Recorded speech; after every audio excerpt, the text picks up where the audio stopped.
Romanos capítulo 1, dos versos 16 ao 25.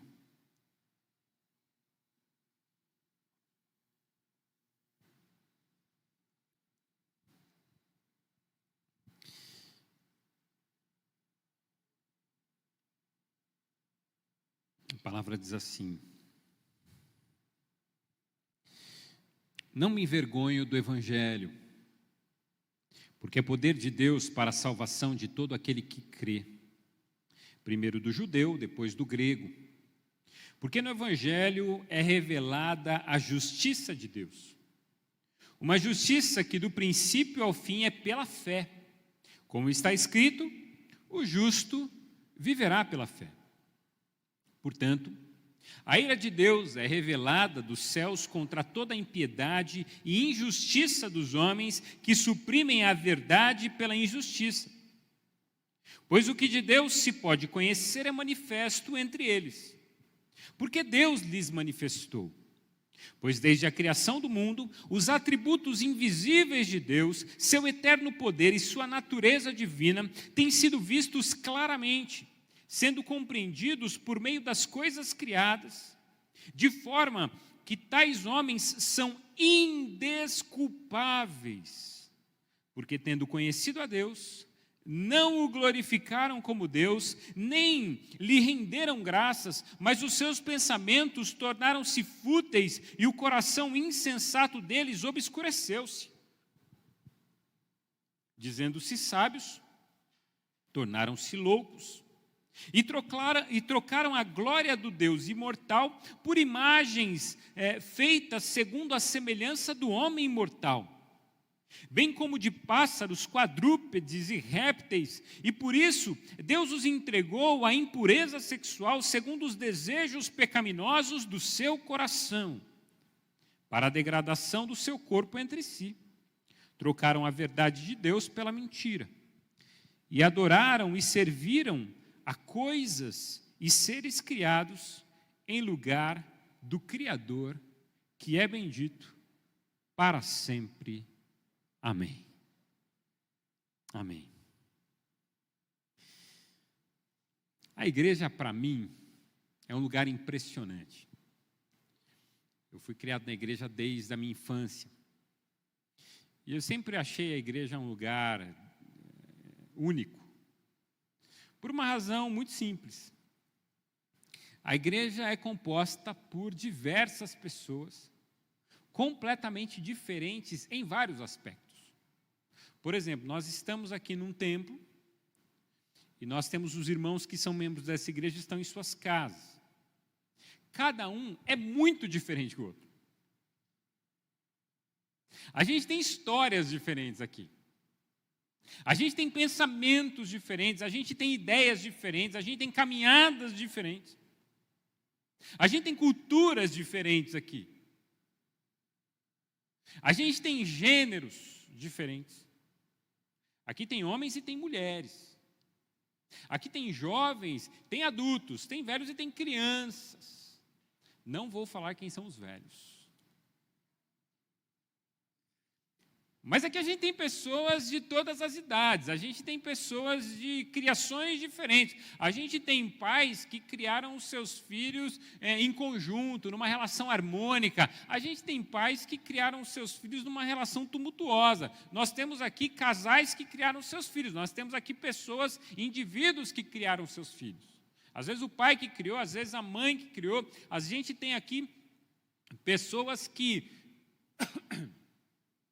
gostam do culto online, a gente tem pessoas que gostam do culto presencial, a gente tem pessoas aqui que gostam do presidente, a gente tem pessoas aqui que não gostam do presidente, tem pessoas que gostavam do ex-presidente, tem pessoas que não gostam do ex-presidente. A gente tem aqui pensamentos diferentes, aqui dentro do mesmo local. Mas alguma coisa me chama a atenção, porque a igreja, ela é aberta para esse tipo de relações. A igreja, ela acolhe todo tipo de pessoa. Eu não pergunto para alguém que quer ser membro dessa igreja qual que é a sua história, no sentido, eu quero saber se você é apto para ser membro da igreja. Se sua história for muito ruim, você não vai ser membro. A gente não tem isso. O cara fala assim, não, pastor, eu era traficante, eu matei 2 pessoas, mas Jesus mudou minha vida e eu quero ser membro da igreja. Eu vou olhar e falar, não, não pode não. Aqui não. Não existe isso na igreja. Aqui é o lugar de todos. Aqui é o lugar da acolhida, aqui é o lugar em que a gente experimenta a graça, o poder transformador de Cristo. Aqui é o lugar onde as vidas mudam, aqui é o lugar onde as pessoas se encontram. E quando a gente olha para a igreja de Roma, a gente vê esse organismo vivo e diferente que compõe a igreja. Roma era uma cidade central no império. Aliás, Roma era a capital, Roma era o local do Império Romano onde tudo acontecia, era o centro. Ali em Roma havia pessoas de diversas culturas, Roma ela angariava pessoas com pensamentos diferentes, ali em Roma tinha pessoas influenciadas pelo pensamento grego, pelo pensamento romano, pelo pensamento judeu e por correntes completamente diferentes. Em Roma, negócios eram feitos. Em Roma, aliás, as estradas romanas, porque se tem uma coisa que o Império Romano fez muito bem, foi construir estradas. As estradas que os romanos construíam eram estradas excelentes. O Império Romano criou aquilo que chamava-se de Pax Romana, essa facilidade de vida, estabeleceu a paz em todo o seu reino, idas e vindas de maneira muito fácil, melhorou as estradas, melhorou as condições, melhorou o comércio, e as coisas aconteciam no Império Romano e as pessoas se aglutinavam em Roma.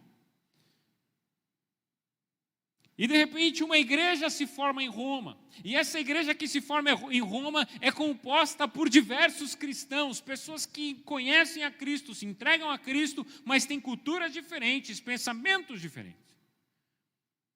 E começa a haver um mal-estar ali na igreja de Roma, principalmente entre os cristãos gentios e os cristãos judeus. O que são cristãos gentios? Os gentios são os não-judeus. Então, aqueles que vinham de uma outra cultura, de um outro povoado, eram caracterizados como cristãos gentios. Então, começou a haver um mal-estar muito grande entre os cristãos gentios e os cristãos judeus. E os cristãos judeus, eles tinham uma dificuldade com os pensamentos e com a falta da prática das suas leis e das suas rotinas pelos cristãos gentios. Os judeus tinham uma dificuldade muito grande. E os cristãos gentios, eles eram orgulhosos pelo que eles tinham, pelo que eles possuíam, e eles achavam o povo judeu um povo abaixo, porque o povo judeu era um povo que estava sujeito ao Império Romano, era um povo dominado. Então havia um desequilíbrio, havia um mal-estar entre esses grupos dentro de uma mesma igreja. Coisas que acontecem dentro das igrejas. Infelizmente, igrejas, elas às vezes vivem essas facções, vivem essas separações, vivem essas intrigas, que são muito chatas.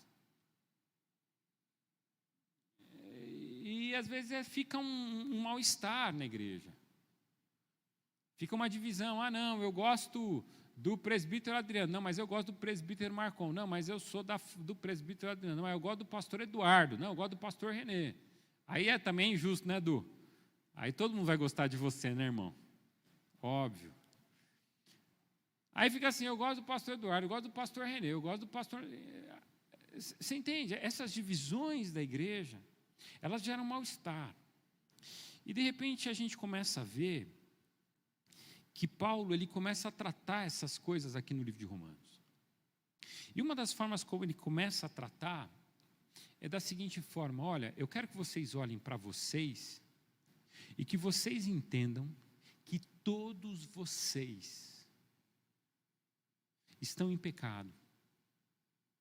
Que todos vocês têm uma mesma raiz, sendo vocês judeus, sendo vocês gregos, ou simplesmente caracterizados como gentios, todos vocês têm uma mesma raiz.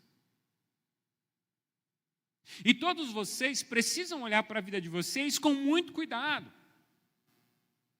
Porque de repente vocês não percebem, mas vocês estão vivendo em pecado, vocês estão vivendo circunstâncias terríveis e vocês não conseguem perceber. Vocês são caracterizados todos como povo de Deus, porque isso é uma coisa muito séria. Essa semana, nós tivemos, creio que todos viram aqui, essa semana nós tivemos um ataque à nação de Israel. A nação de Israel, ela foi, tentaram bombardear, lançaram mais de 1.600 mísseis. 1.600, mais de 1.600.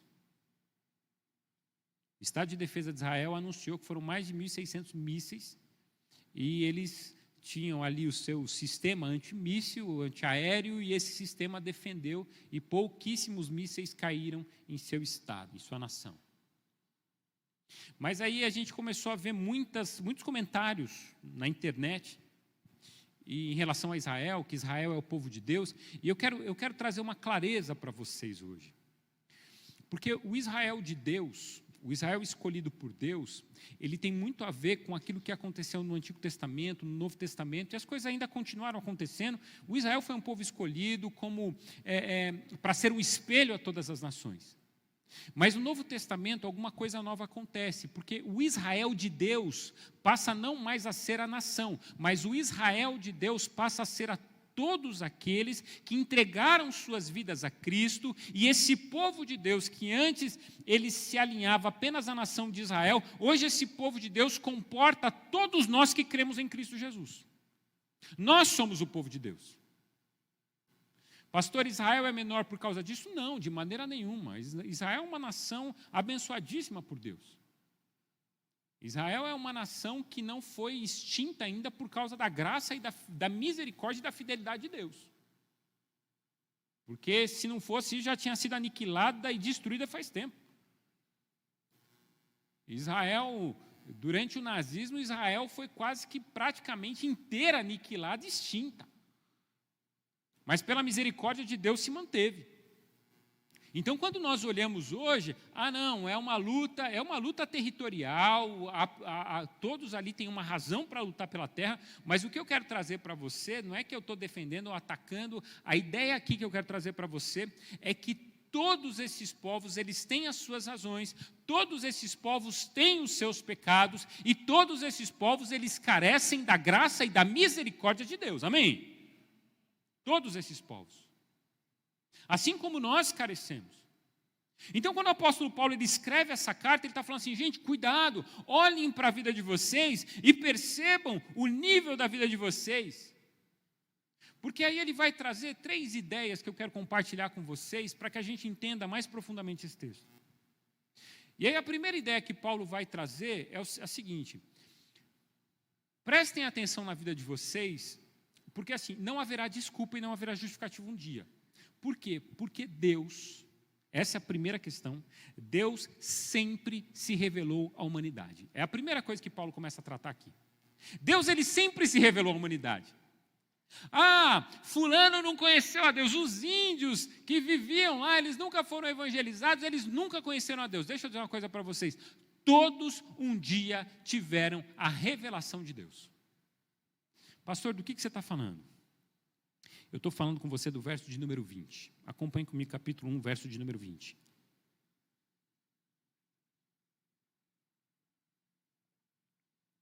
Pois desde a criação do mundo, os atributos invisíveis de Deus, seu eterno poder e sua natureza divina têm sido vistos claramente, sendo compreendidos por meio das coisas criadas, de acordo ou de forma que tais homens são indesculpáveis. Alguém um dia vai poder chegar diante de Deus e falar: Senhor, eu não sabia que o Senhor existia, não. Não. Sabe por quê? Porque o apóstolo Paulo está dizendo exatamente isso. Os atributos invisíveis de Deus, o eterno poder de Deus, a natureza divina de Deus, elas estão claras na criação. Presta atenção, gente, a criação, ela tem o DNA de Deus. Quem olha para a criação é convidado naturalmente a adorar e enxergar o Criador. E quem se nega a enxergar o Criador por meio da criação, ok. Mas um dia estará diante do Criador respondendo por isso. Eu gosto muito do Salmo 19, quando o salmista ele vai dizer, olha, os céus, o céu ele declara a glória de Deus, e o firmamento proclama as obras das suas mãos. Um dia faz declaração, outro dia, uma noite mostra sabedoria, outra noite. Sem linguagem, sem fala, ouve-se as suas vozes, por toda a extensão da terra ouve-se a sua voz, e as suas palavras até o fim do mundo.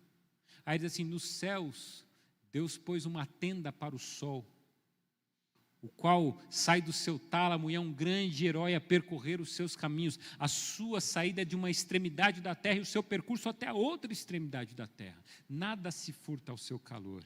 E aí ele diz, a lei do Senhor é perfeita e refrigera a alma. O testemunho do Senhor é fiel e dá sabedoria aos simples. E aí ele continua exaltando a palavra de Deus, porque o que ele está dizendo é que Deus ele se revela por toda a criação. Quem olha para o céu vê a glória de Deus. Quando você sai e você olha as estrelas, você olha a imensidão, você olha o complexo dos céus, você olha a lua iluminando a noite, você olha o sol iluminando o dia, você vê toda essa complexidade abençoando as nossas vidas, não tem como não adorar o Criador. Não tem como ver a revelação do próprio Deus diante da sua criação. Quando você vê uma flor perfeita que desabrocha, que abre, que fecha, que morre e que renasce e que dá o seu outro, que dá espaço para outra flor nascer. Quando a gente vai olhando para a complexidade dessas coisas, não tem como não visualizar o Criador.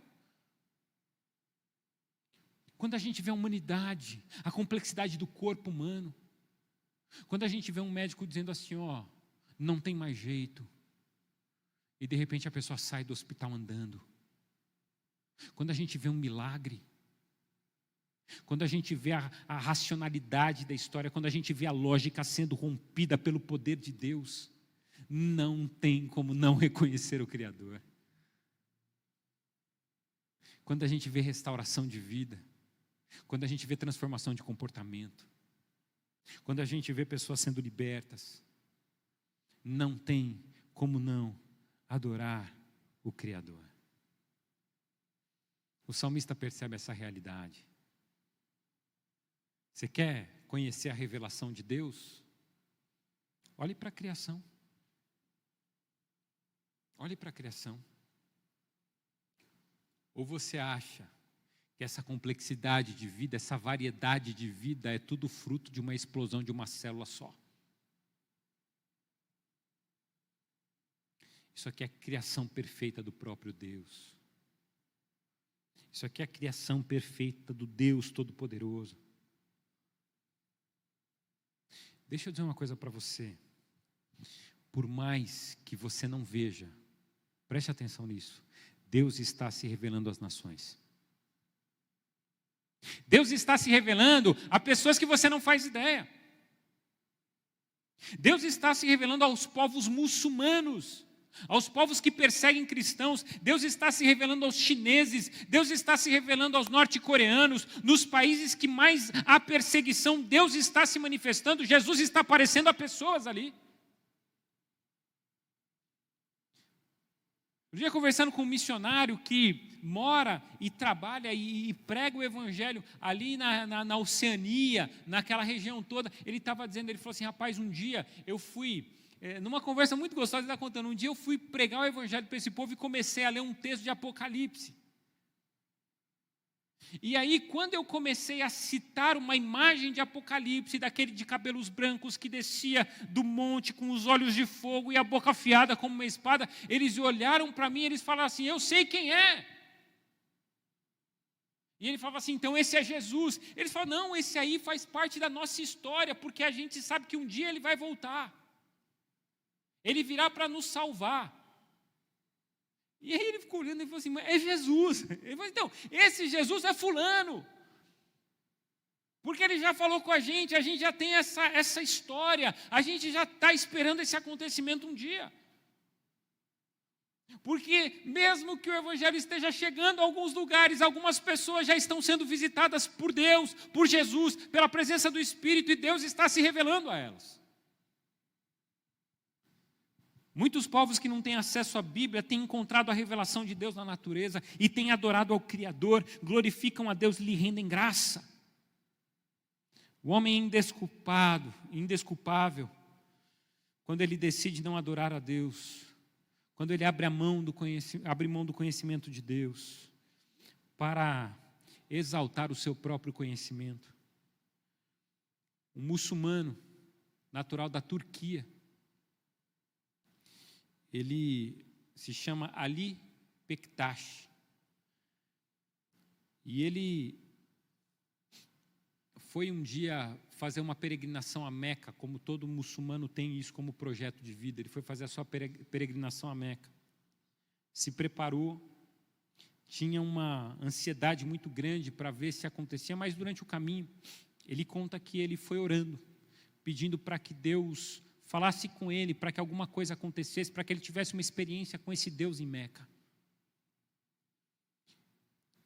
E quando ele chegou lá, ele deu a volta naquela pedra, né, aquela pedra que fica ali no berço, naquele berço do Islã, na Arábia Saudita, tem aquele local de peregrinação, aquela pedra que fica no meio, que eles ficam dando voltas, 7 voltas, se eu não me engano, em torno daquela pedra. E ele deu as voltas ali, e ele ficou angustiado, porque nada aconteceu na vida dele. Mas ele conta que à noite ele foi dormir. E quando ele dormiu, ele teve um sonho. E nesse sonho, Jesus se manifestou a ele. E ele perguntou quem que era, e ele conta que Jesus disse: eu sou Jesus. E Jesus, ele toca no peito daquele homem, e quando Jesus toca no peito daquele homem, uma marca fica no seu peito. E todas as vezes que esse homem conta o seu testemunho, ele mostra essa marca no seu peito.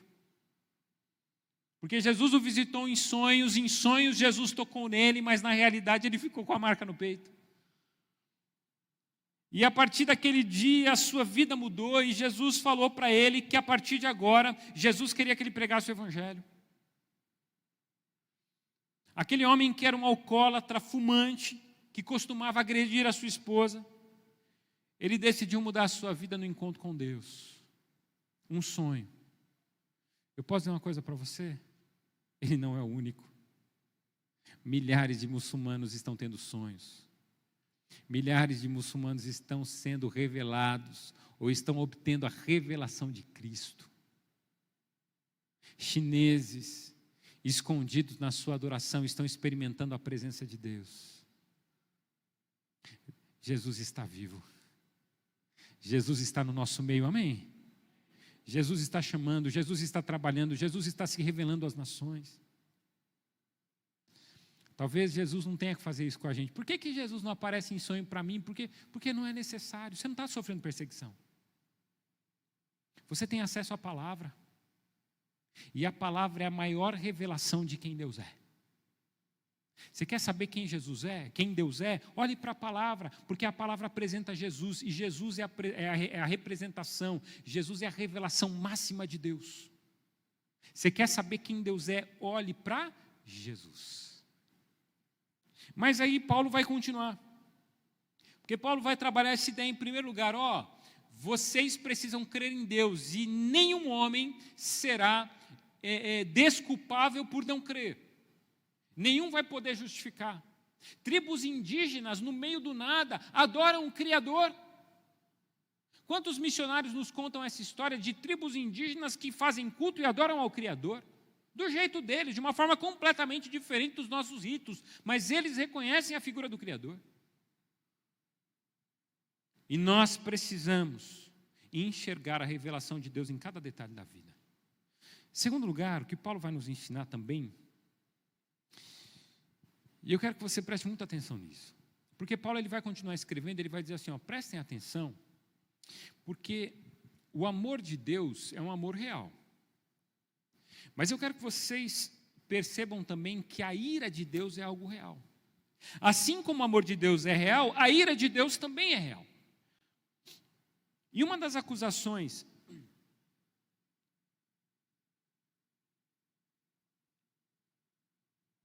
que o mundo faz contra os cristãos é de que nós somos intolerantes, nós somos preconceituosos. E eu não penso que nós somos preconceituosos, de verdade. Eu acho que há muito preconceito na cultura brasileira, há muito preconceito. E preconceito, você sabe o que significa a palavra preconceito? É uma pessoa que ela julga as coisas sem conhecer os fatos e ela cria um conceito de antemão. É um conceito pré-estabelecido. Esse conceito, ele se estabelece antes de você conhecer a realidade. Isso é um preconceito. Nós cristãos não somos necessariamente preconceituosos. Até pode existir no meio da igreja pessoas preconceituosas. É possível. Mas nós cristãos, nós não somos preconceituosos, porque nós temos conceitos muito bem definidos. Os nossos conceitos, eles são definidos pela palavra de Deus. Se alguém fala assim, pastor, você é preconceituoso, eu vou dizer assim, não sou preconceituoso. O meu conceito está firmado na palavra. Eu tenho conceitos muito bem definidos. Conheço realidade. Não conheço outras. Conheço algumas. Mas eu tento pautar minha vida na palavra. Os meus conceitos, eles vêm da palavra de Deus.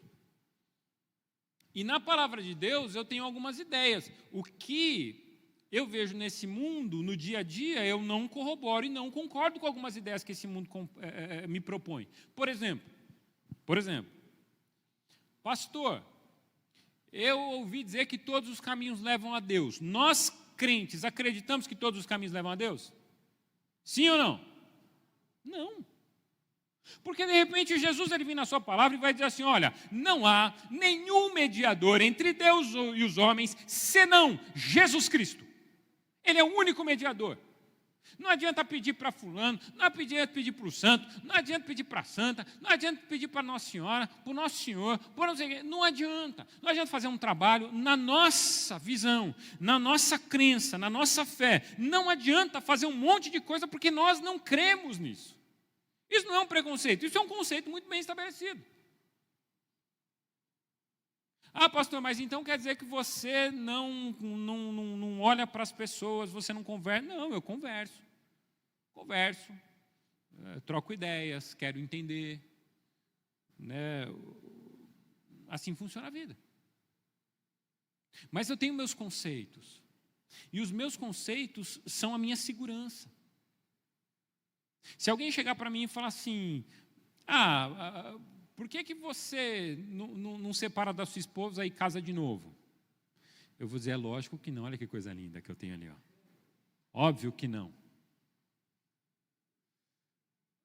Por quê? Porque também isso faz parte da minha fé. Eu não quero, faz parte da minha fé. A minha fé diz que o meu casamento é para sempre. Pode ser que um dia ela me largue. Não faça isso. Deus pesará a mão, irmã.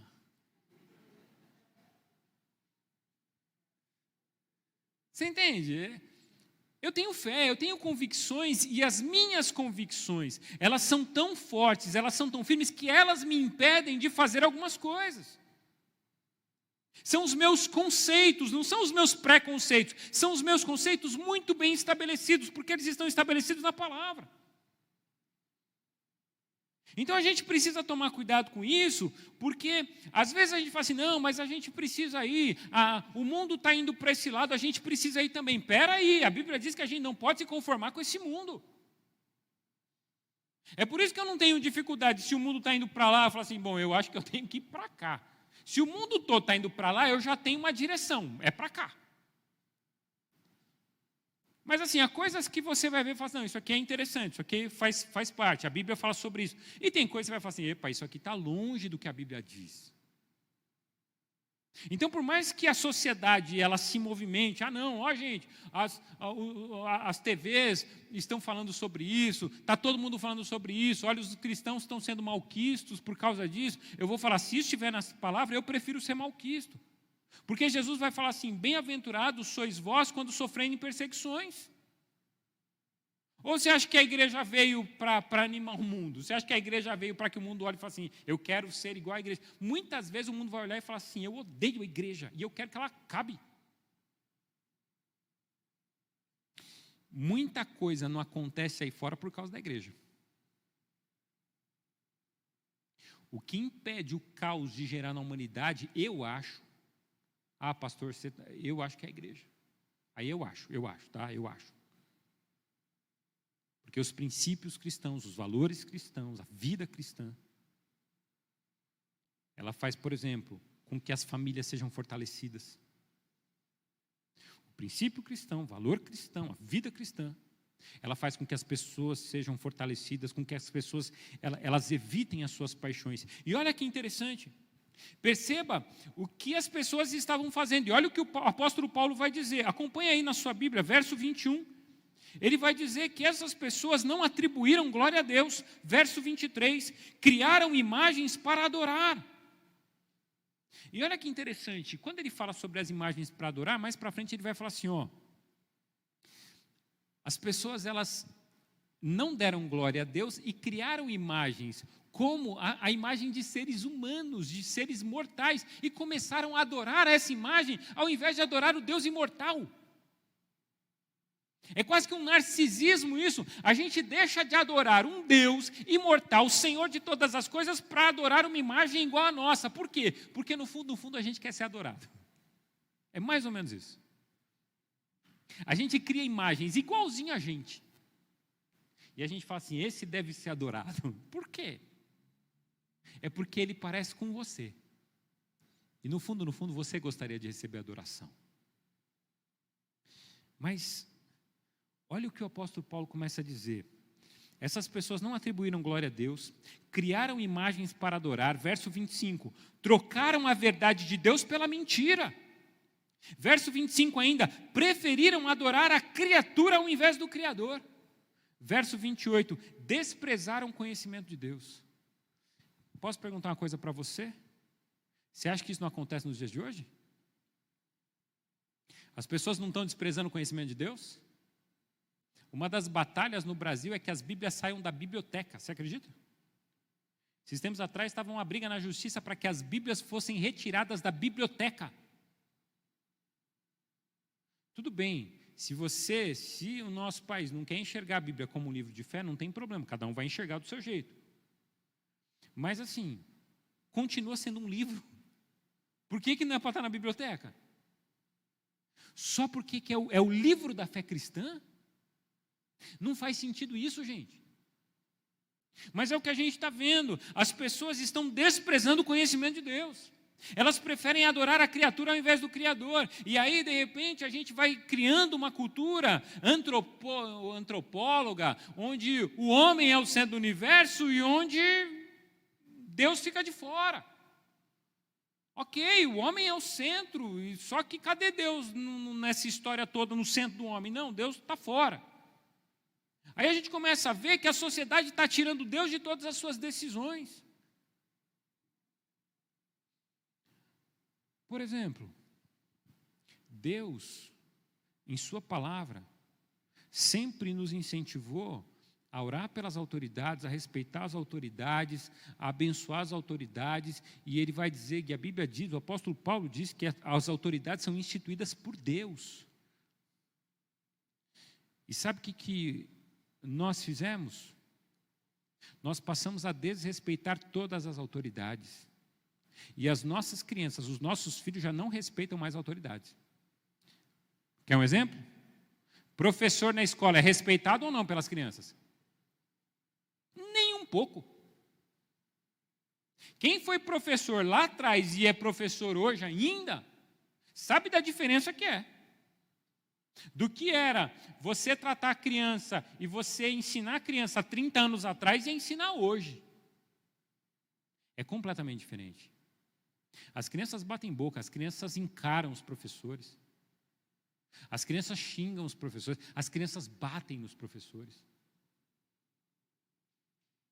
Adolescentes que furam os 4 pneus dos professores que não gostam, na frente da porta da escola. Polícia? Polícia não, taca pedra na polícia. Joga coquetel molotov neles. Atira neles. Figura de autoridade, por exemplo, eu vou falar da minha área agora, pastor. Pastor já foi uma figura de autoridade importante. Eu só fazendo. Quando eu estava no seminário, uma vez eu fui pegar um ônibus de Marília para Londrina, porque eu morava em Londrina de segunda a sexta. Eu estudava lá durante a semana e voltava para cá para trabalhar na igreja no final de semana. E aí um dia eu sentei no ônibus e de repente sentou uma moça do meu lado e ela perguntou, era uma senhora, ela perguntou, o que você faz? Eu falei assim, eu sou seminarista. Ela falou assim, você vai ser padre? Eu falei, não, vou ser pastor. Ela falou, nossa, pastor ganha bem, hein? Aí eu falei assim, aonde? Conta para mim aonde que eu quero ir lá. Aí ela falou, não, porque o negócio de pastor aí é bom, pastor é...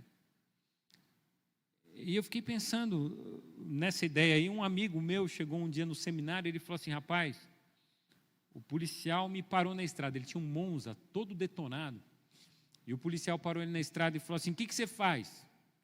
Ele falou assim, eu sou seminarista. Ele falou assim, você estava em alta velocidade. Ele falou, não, mas eu não estava acima do limite. Ele falou, estava. Mas eu posso dar um jeito isso para você é pastor? Ele falou, não, eu sou seminarista. Eu sou seminarista, não sou pastor. É um negócio assim, é muito diferente isso aí que você está falando. Eu não tenho dinheiro, olha o meu carro. Você acha que se fosse rico eu tinha um carro desse aqui? Eu vou à minha condição, imagina. A questão é assim, não interessa. Interessa que as pessoas olham e elas acham que você está roubando dinheiro dos outros. E elas acham que você está enganando as pessoas hoje. Ah, eu sou pastor, cuidado, hein? Lá no Homens eu fazia uma brincadeira. Quando a gente tinha Homens com Propósito, eu falo assim, irmãos, é o seguinte, é que eu estou aqui entre os homens, tal, mas sou pastor, porque a gente não apresentava como uma reunião cristã, né? A gente apresentava como uma reunião, palestras, né? Eu falo, então às vezes eu falo assim, eu sou pastor, mas fica tranquilo, nem precisa trazer carteira que eu não quero teu dinheiro, né? E eles achavam engraçado, porque na realidade, onde às vezes tem um pastor, tem a petição de dinheiro. E, de repente, a gente vai desmontando figuras que são figuras importantes. Aquelas figuras que exigiam respeito, hoje não tem respeito nenhum. A autoridade, o chefe, o cara que batalhou para estar... é qualquer um. A gente vai vivendo uma dinâmica onde tudo aquilo que a Bíblia de Deus ela tem como prioridade, a gente coloca como secundário. E aí a Bíblia vai dizer, presta atenção, porque nesse mundo em que as pessoas, elas estão vivendo do seu jeito, a ira de Deus vai se manifestar. Olha comigo o verso de número 18. Portanto, a ira de Deus é revelada dos céus contra toda a impiedade e injustiça dos homens, que suprimem a verdade pela injustiça. Porque, de repente, o mundo fica falando assim, não, porque Deus é amor, porque Deus ama, porque Deus acolhe, Deus... Aí eu quero dizer para você, o Deus que é amor também é o Deus que é justiça e o Deus que se ira. Você sabia que o Deus amor, ele se ira? Está aqui, Verso 18, portanto, a ira de Deus é revelada dos céus. E a ira de Deus se manifesta. E o apóstolo Paulo fala assim, diante de tudo que vocês fizeram, a ira de Deus se manifestou. E sabe como a ira de Deus se manifesta aqui no texto? Você chegou a ver? Deus ele fez um negócio muito simples. Ele viu todo mundo adorando as coisas criadas, criando ídolos, ignorando a criação, ignorando a revelação de Deus. Aí sabe o que ele fez? Está aí no seu texto. Ele entregou às pessoas as suas próprias paixões. Ele entregou. A ira de Deus se manifestou de uma razão muito simples. Deus ele olhou e falou assim, o Helder não quer saber de mim? Então, Helder, eu vou te entregar as suas próprias paixões. Agora você está lascado. Agora você perdeu, irmão. Porque um ser humano entregue as suas próprias paixões é o que há de pior na vida. Nós somos orgulhosos, egoístas, e olha o resultado, ele vai trazer o resultado ali para frente. Depois do texto que nós lemos. Porque ele vai dizer, olha, eles desprezaram, eles fizeram tudo isso.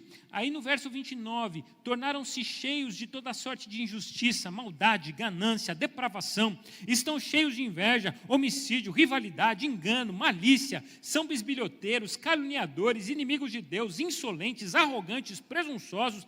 Inventam maneiras de praticar o mal, desobedecem aos seus pais, são insensatos, desleais, sem amor pela família, implacáveis. Essa aqui é uma foto do ser humano entregue às suas paixões. Sabe o que o ser humano entregue às suas paixões faz? Ele tenta dominar o outro, para que o outro sirva. Você quer ver isso? Casamento. Quantos casamentos eles são formados numa relação de domínio, onde um quer dominar o outro, e se o outro não for dominado, aí essa relação vira um transtorno, uma crise absurda. Isso se dá nos casamentos e se dá nas relações do dia a dia. Uma nação entregue aos seus próprios desejos é uma nação maliciosa. É uma nação onde a gente fica o tempo todo pensando o que a gente pode extrair do outro. A gente cria relações de interesse. A gente se torna injusto. Quanta gente tentando fazer a justiça aí é injusta. Na sua tentativa de fazer justiça. Aqui vai dizer, a gente vai se enchendo de maldade, a gente vai odiando tudo, a gente vai sendo tomado pela ganância. A gente vai se tornando depravado. A Bíblia fala, esse texto fala sobre depravação.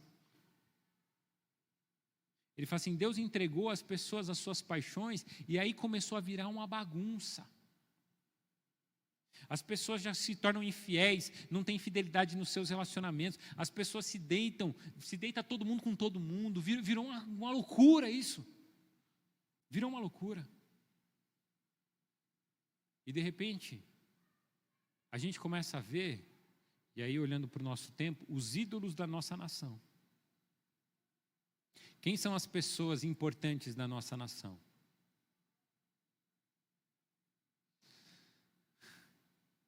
É o cara que nunca fez nada, mas ele fala umas bobagens e todo mundo para aplaudir. A pessoa que as pessoas engrandecem hoje é um jogador de futebol, que às vezes não tem nada para falar, mas fez meia dúzia de gol lá, esse cara agora vamos parar para ouvi-lo.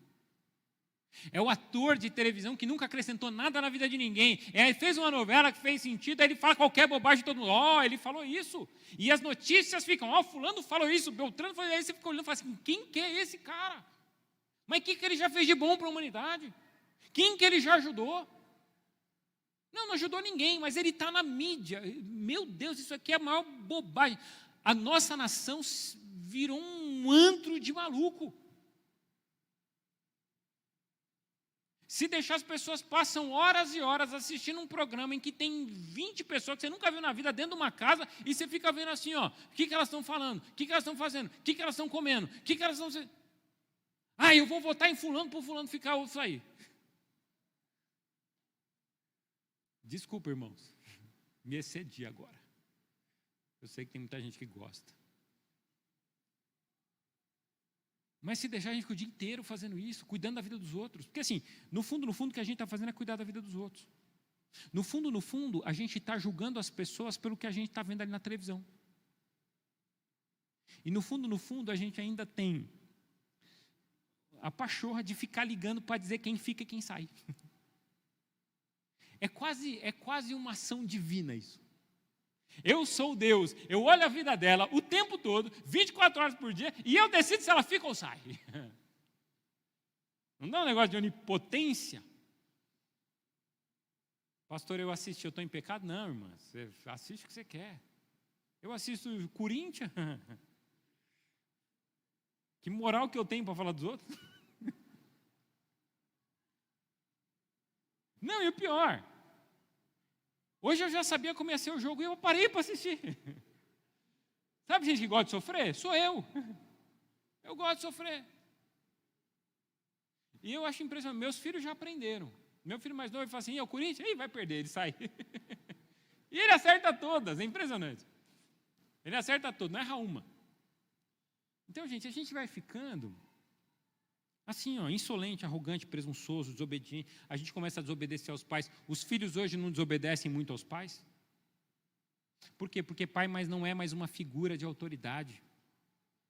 Eles são desleais, as famílias são desleais, as famílias são desfeitas. Aqui diz, ó, não tem amor pela família. A gente vê cada vez mais as pessoas se lixarem pela família que tem. Não são mais leais.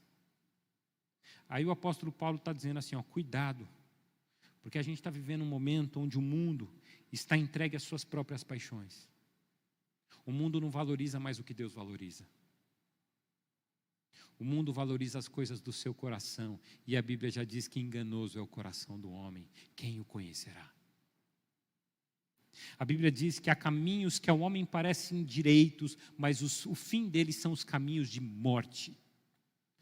A gente vai andando para lá e fala assim, isso aqui é ótimo, mas o que está nos esperando é a própria morte.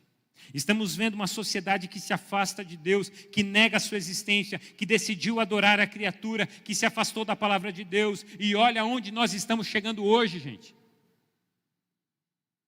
O mundo está melhor ou está pior do que há 20 anos atrás? O mundo está melhor ou está pior do que há 50 anos atrás? Mas está muito pior. Muito pior. A gente vai vendo uma sociedade que se afasta de Deus. Não pense que Deus está aplaudindo uma humanidade desobediente, que não tem compromisso com Ele. Presta atenção, Deus não tem compromisso com o seu erro. Deus não ama o seu pecado, Deus ama o pecador. E Ele oferece um caminho de justificação ao pecador. Mas a sua ira se manifesta diante de uma sociedade que ama o pecado. E é isso que o apóstolo Paulo está dizendo aqui. A ira de Deus está se manifestando. E, terceiro e último lugar. E não adianta perguntar assim, por que Deus não faz nada? Deus já fez. A pergunta é, por que a gente parou de ouvir a Deus? Porque quando alguém fala assim, a gente é laico, a gente fica assim, é verdade, a gente é laico, a gente é a sociedade laica. Deixa eu dizer, a sociedade é laica, mas você é uma pessoa de fé. A sociedade é laica, mas eu tenho convicções de fé. E eu faço tudo a partir das minhas convicções de fé. Entendeu? Não interessa. É laico, mas eu tenho minha fé. Eu tenho os meus conceitos. Em último lugar, para a gente caminhar para o encerramento. Aí o apóstolo Paulo vai dizer também, sabe o que a gente faz então? A gente precisa se voltar ao verdadeiro evangelho. Porque isso está no primeiro verso que nós lemos, verso 16. Não me envergonho do evangelho, porque o evangelho é o quê? É o poder de Deus. Paulo ele declara que ele não se envergonha deste evangelho, por mais que esse evangelho não agrade a maioria, por mais que ele contrarie a lógica humana, Paulo não se envergonha do evangelho, mesmo que esse evangelho não massageie o ego da humanidade. O apóstolo Paulo está dizendo assim, tem um evangelho, e eu não me envergonho desse evangelho, por mais que as pessoas aí se envergonhem, por mais que ele vá contra as correntes, eu não me envergonho desse evangelho. E sabe por que ele não se envergonha? Porque, em primeiro lugar, esse evangelho é o poder de Deus que se manifesta às pessoas. Esse evangelho muda vidas. Esse evangelho, ele pega alguém em degradação total. Esse evangelho, ele tira o pecador da lama e traz o pecador para a vida. Esse evangelho, ele pega o morto em seu delito e pecado e ele revive esse morto para a glória de Deus. Esse é o evangelho que transforma, esse é o evangelho que muda, esse é o evangelho que ele faz uma revolução na vida de qualquer pessoa. Esse é o evangelho que rompe com a natureza destruída. Ele gera vida naqueles que estão mortos. Aí Paulo fala assim, sabe por que eu não me envergonho do evangelho? Porque ele é o poder de Deus. E o poder de Deus precisa se manifestar nas nossas vidas, amém? Deus quer manifestar o seu poder hoje na minha e na sua vida, amém? Você crê nisso? Então comece a acreditar nesse evangelho. Comece a dizer, Deus faz um milagre na minha vida, porque esse evangelho diz do teu poder que faz milagres. E mais ainda. Aí ele diz assim, porque Paulo sabe que esse evangelho, além de ser o poder, ele salva qualquer pecador. Porque ele vai dizer assim, olha, não me envergonho do evangelho, porque é o poder de Deus para a salvação de todo aquele que crê. Primeiro judeu, depois grego. Sabe o que Paulo está dizendo? Esse evangelho, ele pode transformar e salvar a vida de qualquer pecador. Não interessa a sua história, não interessa onde você nasceu, não interessa o que você já fez. O Evangelho de Cristo pode alcançar você e transformar a sua vida.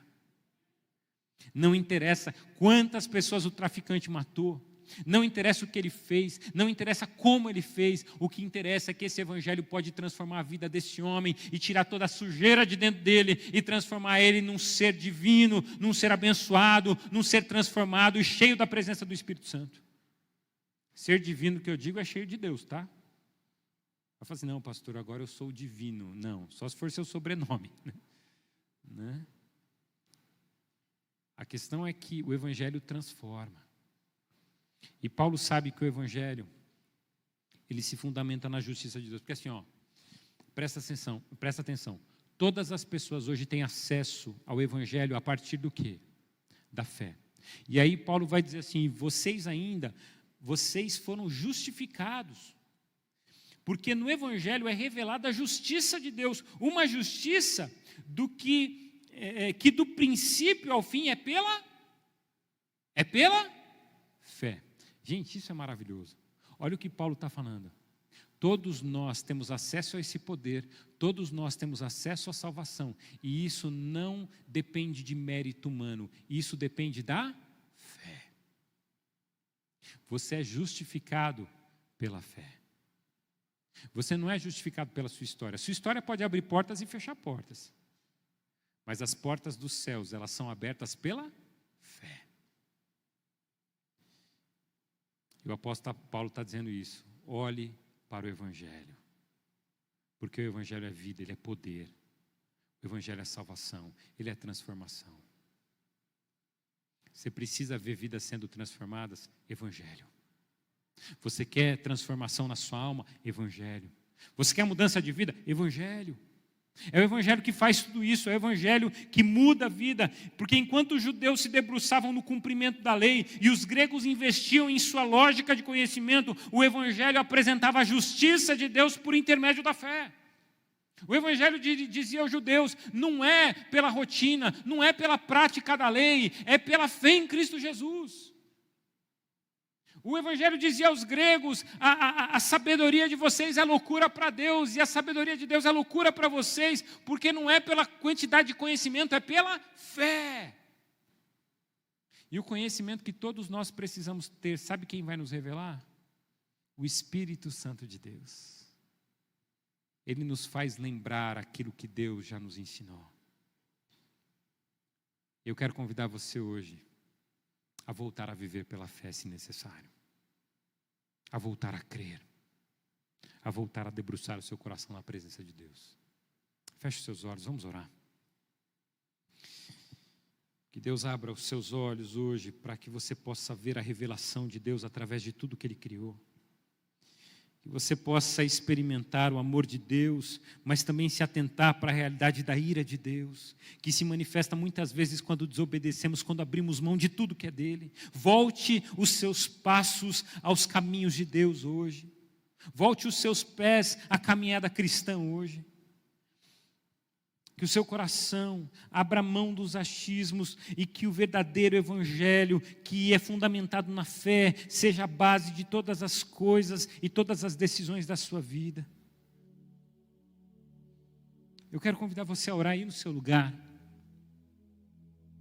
Diga a Deus, talvez eu esteja experimentando a tua ira, talvez a nossa nação esteja experimentando a tua ira, talvez esse mundo esteja experimentando a tua ira. Esse mundo não liga mais para as tuas coisas. Esse mundo tem ignorado a tua palavra. Aliás, esse mundo quer tirar a tua palavra de tudo que é lugar. Esse mundo não quer saber da família. Esse mundo não quer saber das relações naturais. Esse mundo valoriza hoje as relações antinaturais.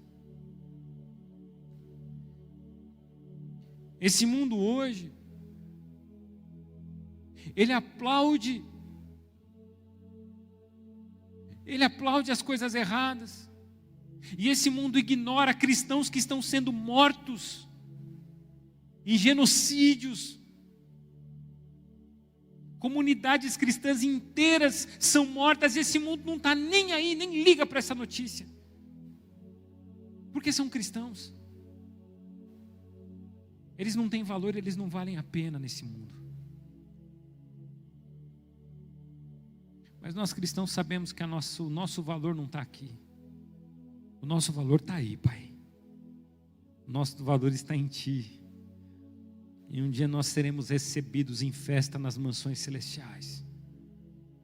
Nós seremos recebidos em festa num novo reino, onde tudo será refeito, transformado, restaurado. Pai, em nome de Jesus, abençoa a nossa nação.